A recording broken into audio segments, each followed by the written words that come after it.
Hey, everybody, Scott Spreitzer here along with Robert Ferringo. We are DocSports.com. We're talking over-under wins totals in Major League Baseball. We'll get to those in a moment. Got three or four for you.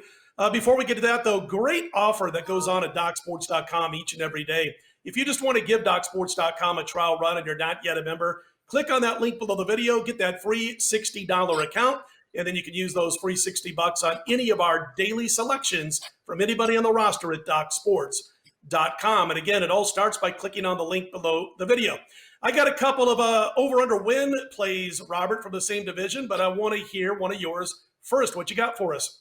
I love me some over-under win totals. I'm very much a macro handicapper when it comes to this stuff. It's all about relativity, not just whether I think this team is good, but how do I think they stack up with the other teams in their division. So I'm going to give you some of the good stuff here right away. I got about 7 of these. I could talk about this all day. But 2 of them in the same division that are playing off one another. One of my favorite plays is the Boston Red Sox under 30.5 wins, okay? This team is bad. They still have some high-end guys at the top of their lineup. But if you look at their rotation, it is disgusting. Eduardo Rodriguez is their 8th. Nathan Eovaldi is number 2. Martin Perez, who, how is this guy even a starter on any team, okay, much less the Red Sox, Ryan Weber and Brian Johnson. That is aggressively awful, okay? This was going to be a rebuilding season for the Red Sox. They made that clear in letting Mookie Betts get away and not working something out with him.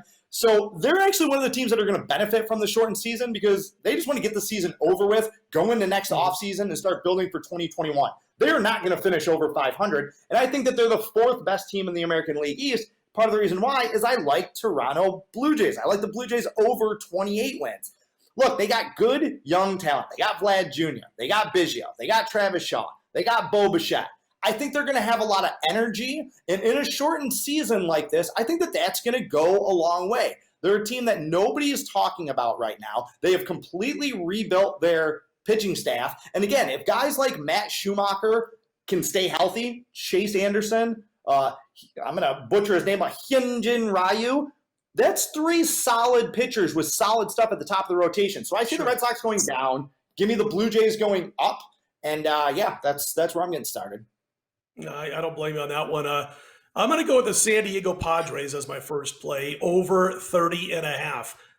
Last I saw it was right around minus $1.12 or so that you had to lay with that. And I know I'm going against the division that has the Dodgers. I'll tell you a quick story real quick here. Last time the Dodgers won a World Series, I was 20 years old. It was 1988, and it's been that long. So I kind of pump the brakes every year when I hear about the Dodgers and they're going to win the World Series finally and all that kind of stuff.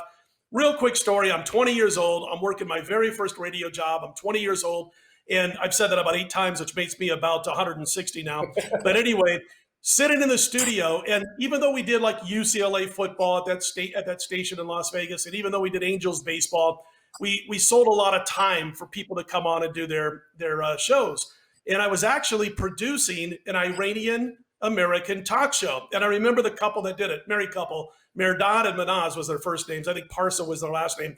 And they taught me enough Farsi to get in and out of breaks when it was time to go to breaks and come back.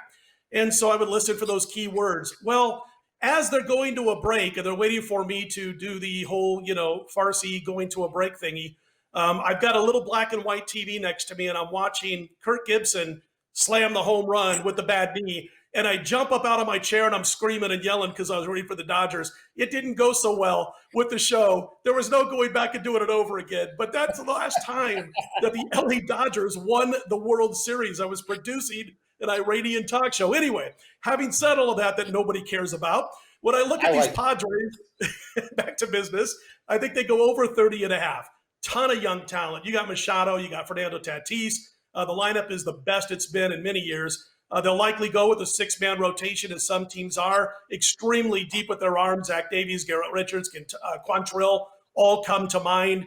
And by the way, they own one of the best bullpens in the majors, as we already know and saw last season. And Robert, if it was a normal 162-game season, I'd probably have said the Padres are a season away from making a run at the postseason. But with a 60-game slate, a quick start, 6 deep arms in the rotation, a great bullpen, decent lineup, I think it gives them a chance this year, and I like them to go over 30.5 wins. I think you're mining in the right zone on this one. I'm kind of with you, looking for a little value out in that National League West. Everyone's just conceded it to the Dodgers. There's still 4 other teams. I actually like Arizona a little bit more than San Diego. I'm looking at them over because they won 85 games last year, and they actually underachieved by 3 wins against their Pythagorean wins expectation. But yeah, look, San Francisco is pathetic, and Colorado is really, really bad. So there's going to be a lot of wins. Just lost the services of Buster Posey. Buster Posey's not going to play. Yeah. There's a lot of wins up for grabs out in the West for either Arizona or San Diego to make a major move. And look, that's one of the things that we're dealing with this unbalanced schedule is that these teams in the West and teams in the Central have major advantages over the teams in the East because they're playing easier schedules. So San Diego or Arizona, one of them, don't be surprised if they jump up and actually make the playoffs. All right. I agree. Coming back to the East, my second team is Atlanta under 33.5 wins, okay? And this was before some of the issues they've had. Freddie Freeman has COVID-19. Wish him nothing but the best. Hope he makes a complete and full recovery, but definitely setting a negative tone for this group. Nick Markakis has opted out. Atlanta has a good young foundation, and they are coming off a great season. But I got to tell you, living in Atlanta, following this team just a little bit closer because they're the hometown team, they were lucky last year. Last year was a bit of a fluke for them. They overachieved against their Pythagorean win total number by 6 wins. That was number 2 in the National League behind Milwaukee, another team I see coming back to earth. I don't love their pitching, okay? They don't have proven high-end guys on the top of that rotation. And I just think that some of the breaks that they got last year, they're not going to get this year. And that National League East is absolutely stacked. We've already talked about before how we both like the Phillies, that they're going to be a little bit better than people expect. I really like the Mets because I think guys like Cano and Yoenis Cespedes are going to be able to max out in a 60-game regular season. Oh, by the way, Washington are the defending champions. So that National League East is going to be a bear. Okay, and I think expecting Atlanta to win 34, 35, 36 games, that's a little bit premature. So I'm going to say that that's one of my favorite season win totals is taking Atlanta under 33.5 wins. You know, it's cool because we didn't discuss who we were going to talk about before we shot this, and that was my third team.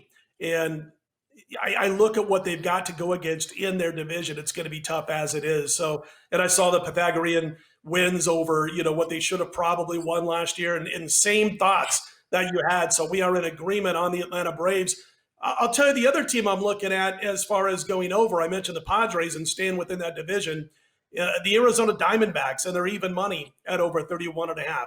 You might not, and you kind of mentioned them also a little bit ago. So you might not be crazy about their offense, but the rotation is outstanding. You got Mad Bum, Madison Bumgarner brings all that veteran winning experience with him. You've got Luke Weaver, Robbie Ray, Zach Gowen.